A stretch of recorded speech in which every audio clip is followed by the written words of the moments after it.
Hi friends, welcome to Jo's kitchen. நீங்கள் இன்னும் நம்ம ஜோஸ் கிச்சன் சேனலை சப்ஸ்கிரைப் பண்ணலையா? சட்டுன்னு சப்ஸ்கிரைப் பண்ணிவிட்டு லைக் பட்டனையும் ஹை பட்டனையும் தட்டி விட்டுட்டு வாங்க வீடியோக்குள்ளே போகலாம். தினமும் காலையில் எழுந்த உடனே நீங்கள் முதல்ல என்ன செய்கிறீங்க?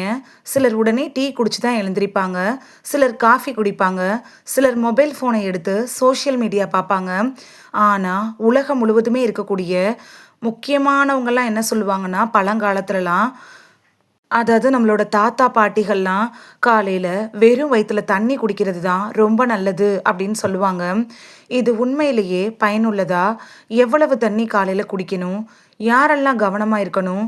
அதிகமாக குடித்தா என்ன ஆகும்? இப்படின்னு எல்லாத்த பற்றியும் தெளிவாக இந்த ஒரு வீடியோவில் பார்க்க போகிறோம். இது உங்களோட ஹெல்த்தையே சேஞ்ச் பண்ணலாம். ஸோ வீடியோவை ஸ்கிப் பண்ணாமல் பாருங்கள் ஃப்ரெண்ட்ஸ். வாங்க வீடியோக்குள்ளே போகலாம். காலையில் நீங்கள் எழுந்த உடனே வெறும் வயிற்றுல தண்ணி குடிப்பீங்களா அப்படிங்கிறத எனக்கு கமெண்டில் தெரிவிங்க. நம்ம உடம்புக்கு தண்ணீர் அப்படிங்கிறது ரொம்ப அவசியம். ஏன்னா நம்மளோட உடம்புல 60% வரைக்கும் தண்ணீரால் நிறைஞ்சிருக்கு அப்படின்னு சொல்லலாம். மூளை, இதயம், தசைகள், ரத்தம், சிறுநீரகம் அப்படின்னு தண்ணீரை சார்ந்து தான் எல்லா உறுப்புகளும் செயல்பட்டுட்டு வருது. ஒரே ஒரு நாள் மூச்சு விடுறது, வியர்க்கிறது, சிறுநீர், மலம் இதன் மூலமாக நிறைய தண்ணி வெளில போயிட்டுருக்கு நம்ம உடம்புலேருந்து. இரவு முழுக்க நம்ம தூங்குவோம்.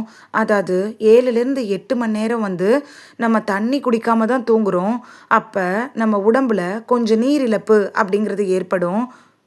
அதுதான் மைல்டு டீஹைட்ரேஷன் அப்படின்னு கூட சொல்லுவோம். இதனால தான் காலையில் எழுந்திரிச்ச உடனே தண்ணீர் குடிக்கிறது நம்ம உடம்புக்கு ரொம்ப முக்கியமான அவசியமான ஒன்று அப்படின்னு சொல்கிறோம். காலையில் தண்ணீர் குடிக்கிறது ரொம்பவே ஆரோக்கியமானதும் கூடங்க. இதனால் ஏற்படக்கூடிய நன்மைகளை பார்த்துடலாமா? முதலாவது நன்மை, உடம்பை ஹைட்ரேட்டாக வச்சுக்குது. காலையில் தண்ணீர் குடித்த உடனே உடம்பு திரும்ப ஹைட்ரேட் ஆக ஆரம்பிக்கும். சோர்வு குறையும். வாயில் ஏற்படுள்ள அந்த வறட்சியெல்லாம் கூட குறைய ஆரம்பிக்கும். தலைவலி கூட குறைய ஆரம்பிக்குங்க. சிலருக்கு நீர் இழப்பு காரணமாக தலைவலி ஏற்பட்டுட்டே இருக்கும். அவங்களுக்கே தெரியாது எதுக்காக தலை வலிக்குதுன்னு. நிறைய பேர் ட்ரீட்மெண்ட்டு கூட எடுப்பாங்க, எக்கச்சக்கமான காசு செலவு பண்ணுவாங்க. ஆனால் ஒரு சிலருக்கு நீரிழப்பு காரணமாக கூட இந்த தலைவலி வரலாம். நீங்கள் ஒரே ஒரு வாரத்துக்கு மட்டும் காலையில் எழுந்த உடனே ப்ரஷ் பண்ணிவிட்டு வெறும் வயிற்றுல தண்ணி குடிச்சு பாருங்கள். அதில் உங்களுக்கு சரியாயிடுச்சு அப்படின்னா டீஹைட்ரேஷனால், அதாவது நீரிழப்புனால தான் உங்களுக்கு தலைவலி ஏற்பட்டிருக்குன்னு அர்த்தம். அதுக்கப்புறமும் உங்களுக்கு தலைவலி தொடர்ந்துச்சுன்னா நீங்கள் டாக்டரை கன்சல்ட் பண்ணுறதே நல்லது. இரண்டாவது நன்மை என்னன்னா, செரிமானத்துக்கு இது உதவுதுங்க. தண்ணீரில் வயிற்றுக்குள்ளார இருக்கக்கூடிய உணவை கரைச்சி குடலோட இயக்கத்தை எளிதாக்குது. காலையில் தண்ணி குடிக்கிறதுனால சிலருக்கு மலம் கழிக்கிறது எளிமையாக இருக்கும். குறிப்பாக மலச்சிக்கல் இருக்கிறவங்களுக்கு போதுமான தண்ணீர் குடிக்கிறதுங்கிறது ரொம்பவே முக்கியமான ஒன்று அப்படின்னு சொல்லலாம். ஏன்னா அவங்க தண்ணி ஒழுங்காக குடிக்காததுனால தான் மலச்சிக்கல் அப்படிங்கிற ஒரு பிரச்சனையே வருது. முக்கியமாக வயசானவங்களுக்கு மலச்சிக்கல்ங்கிறது ரொம்ப ஒரு பெரிய பிரச்சனையாக இருக்கும். ஏன்னா அவங்க தண்ணி ரொம்ப குறைவாக குடிப்பாங்க.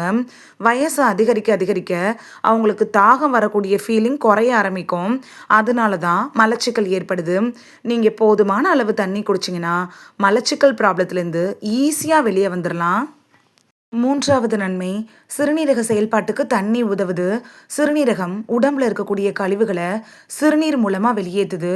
இதுக்கு போதுமான தண்ணி குடிக்கிறது ரொம்பவே நல்லது. போதுமான தண்ணி அப்படிங்கிறது ஒரு நாளைக்கு நம்ம எடுத்துக்கிட்டோம்னா சிறுநீர் சம்மந்தப்பட்ட தொற்றுகள் வரக்கூடிய அபாயத்தை அது குறைக்கும். சில வகை சிறுநீர் கற்கள் உருவாகக்கூடிய அபாயத்தையும் குறைக்கும். அதனால தான் ஒரு நாளைக்கு 2லேருந்து 3 லிட்டர் தண்ணிங்கிறது ரொம்பவே அவசியமானதாக இருக்குது. நான்காவது, உடலோட வெப்பநிலையை சமநிலையில் வைக்கிறதுக்கு தண்ணி பயன்படுது. வியர்வை மூலமாக உடலோட வெப்பத்தை கட்டுப்படுத்துறதுக்கும் தண்ணி ரொம்பவே அவசியமானதாக இருக்குது. அதனால தண்ணி எடுத்துக்கிறது நம்மளோட உடல் சூட்டை குறைக்கும்.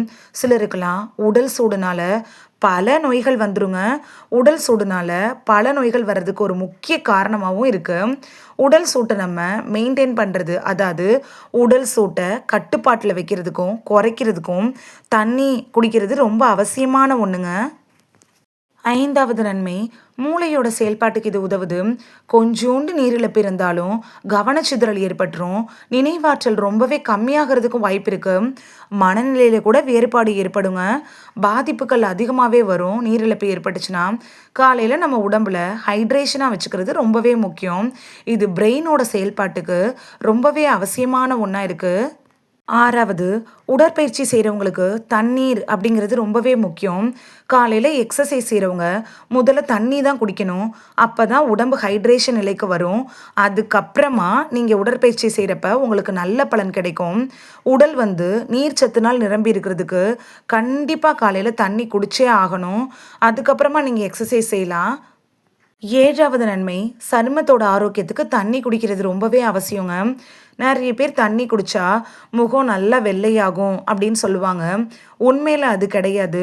போதுமான தண்ணி எடுத்துக்கிட்டிங்கன்னா, வெயில்னால உங்கள் முகம் டேன் ஆயிருந்துச்சுன்னா அந்த கருமையை நீக்கி பழைய நிறத்தை தரும். அதாவது உங்களுக்கோட ஸ்கின் டோனை அப்படியே பிரதிபலிக்கிறதுக்கு உதவியாக இருக்கும். டேன் இருக்கும்ல, அதை ரிமூவ் பண்ணுறதுக்கு தண்ணி குடிக்கிறது ரொம்பவே நல்லது அப்படிங்கிறது தான் இதுக்கு அர்த்தம்.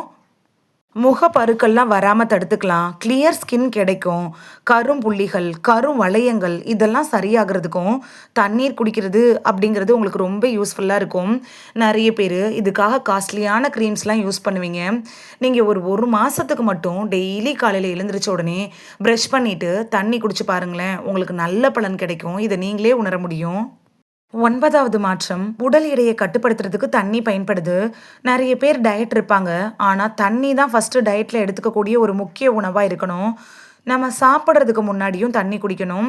சாப்பிட்டதுக்கு அப்புறமும் தண்ணி குடிக்கணும். அதாவது சாப்பிட்றதுக்கு அரை மணி நேரத்துக்கு முன்னாடியும் தண்ணி குடிக்கணும்.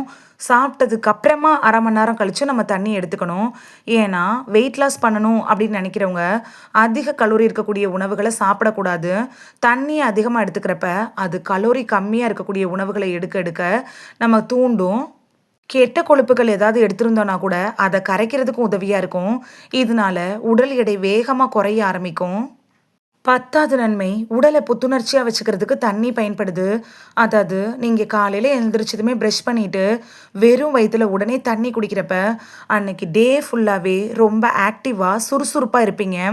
ஒரு எனர்ஜி கிடைச்ச மாதிரி ஃபீல் கிடைக்கும். அந்த அளவுக்கு தண்ணீரில் நிறைய ஊட்டச்சத்துக்கள் இருக்குது. காலையில் எழுந்திரிச்சு தண்ணீர் குடிக்கிற பழக்கத்தை நீங்கள் கட்டாயமாக பயன்படுத்தணும். அதுக்கப்புறமா நீங்கள் உடற்பயிற்சி செய்யலாம். ஆரோக்கியமான காலை உணவு எடுத்துக்கோங்க. இப்படி உங்களோட வாழ்க்கை முறையை மாற்றிக்கிறது ரொம்பவே நல்லதுங்க. அடுத்ததா ஒரு நாளைக்கு எவ்வளவு தண்ணி குடிக்கலாம் அப்படிங்கிறத பார்த்துடலாமா? ஒரு டைம் நீங்கள் தண்ணி குடிக்க போகிறீங்க அப்படின்னா அப்படியே அதிகமாக 1 லிட்டர் தண்ணியை குடிக்கணும் அப்படின்னு நினைக்கக்கூடாது. 250லேருந்து அதிகபட்சமாக 500 மில்லி லிட்டர் வரைக்கும் ஒரு டைம் நீங்கள் குடிக்கலாம். அதாவது 250 மில்லி லிட்டர் டம்ளர் இருக்கும்ல, அதில் 1 டம்ளர் அப்படி இல்லைன்னா 2 டம்ளர் தண்ணி ஒரு டைம் குடித்தா போதுமானதாக இருக்கும். அதாவது அதுவும் ஒருத்தவங்களோட உடல்நிலையை பொறுத்து மாறுபடும். உடற்பயிற்சி செய்கிறவங்க அந்த காலநிலை அதை மாதிரியாக மாறுபடலாம். ஒரு நாளைக்கு அப்படின்னு கணக்கு வச்சிட்டோன்னா 2லிருந்து 3 லிட்டர் தண்ணியாவது நீங்கள் கட்டாயமாக குடிக்கணும். நிறைய பேர் என்ன நினைப்பாங்கன்னா, ஒரு நாளைக்கு 2லிருந்து 3 லிட்டர் தண்ணி குடிக்க சொல்லிட்டாங்களே அப்படின்ட்டு நினச்சிட்டு ஒரே நேரத்தில் அதிக தண்ணியை குடிப்பாங்க. ஒரே நேரத்தில் அதிகமாக தண்ணி குடிக்கிறது ஆபத்தை கூட ஏற்படுத்தலாங்க. அதனால தான் சொல்கிறேன், ஒரு நேரத்தில் 250லேருந்து 500 எம்எல் 2 டம்ளர் தண்ணி தான் குடிக்கலாம். ஒரு நாளைக்கு மொத்த கணக்கில் நீங்கள் 2லிருந்து 3 லிட்டர் தண்ணியாவது அவசியமாக குடிச்சிருக்கணும். தண்ணீர் குடிக்கிறதுக்கு சரியான முறை என்னன்னா, வாய் வச்சு சிப் பண்ணி கொஞ்சம் கொஞ்சமாக குடிக்கணும். இதுதான் சரியான முறை.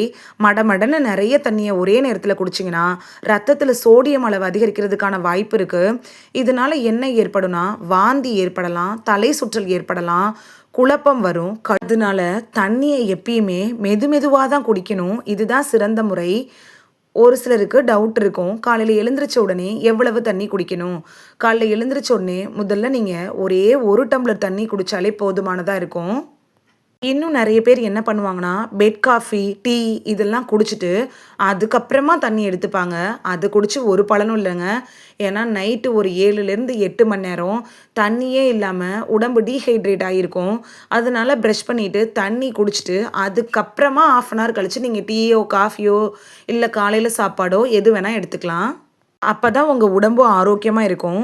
இந்த தண்ணி குடிக்கிறது கூடவே உடற்பயிற்சியும் தினைக்கு 30 நிமிஷம் நீங்கள் செய்கிறப்ப உங்களோட உணவு கட்டுப்பாட்டையும் சேர்த்து எடுத்துக்கிறப்ப, அதாவது 7லேருந்து 8 மணி நேரம் நல்ல தூக்கம், நல்ல ஹெல்தியான ஃபுட்டு இது எல்லாத்தையும் நீங்கள் எடுத்துக்கிறப்ப உங்கள் உடல் எப்பயுமே இளமையாகவும் ஆரோக்கியமாகவும் இருக்கும். இந்த வீடியோவில் காலையில் எழுந்திரிச்ச உடனே ப்ரஷ் பண்ணிவிட்டு தண்ணி குடிக்கிறதுனால நமக்கு கிடைக்கக்கூடிய ஆரோக்கிய நன்மைகள் என்னென்ன அப்படிங்கிறத பற்றியும், அதிகமாக தண்ணி குடித்தா ஏற்படக்கூடிய பக்க விளைவுகள் பற்றியும் தான் பார்த்தோம். அதாவது நீங்க தண்ணி குடிப்பீங்களா? அப்படின்னு எனக்கு கமெண்ட்ல தெரிவிங்க. இந்த வீடியோ உங்களுக்கு பிடிச்சிருந்துச்சுன்னா, லைக் பட்டனையும், ஹைப் பட்டனையும் தட்டி விடுங்க. இது உங்க ஃப்ரெண்ட்ஸுக்கு பயன்படணும் அப்படின்னு நினச்சிங்கன்னா ஷேர் பண்ணி விடுங்க. நெறைய பேரு சப்ஸ்கிரைப் பண்ணாம பார்க்குறீங்க ஃப்ரெண்ட்ஸ். நீங்களும் சப்ஸ்கிரைப் பண்ணிட்டு பார்த்தா நமக்கு பவர் கிடைக்கும். நீங்க சப்ஸ்கிரைப் பண்ணிட்டு பார்க்குறது, இது மாதிரியான வீடியோக்கள் தொடர்ந்து போடுறதுக்கு எங்கள மோட்டிவேட் செய்ற விதமா அமையும் ஃப்ரெண்ட்ஸ். சப்ஸ்கிரைப் செய்கிறதோட மட்டும் இல்லாமல் பக்கத்தில் இருக்க பெல் ஐக்கானை கிளிக் பண்ணி ஆளுங்கிற ஆப்ஷனை கிளிக் பண்ணி வச்சிட்டிங்கன்னா நாங்கள் வீடியோ போட்ட உடனே நோட்டிஃபிகேஷன் உங்கள் செல்ஃபோனை வந்தடையும். நாளைக்கு வேறொரு ஆரோக்கியமான பதிவில் சந்திக்கலாம். தேங்க்யூ. பாய்.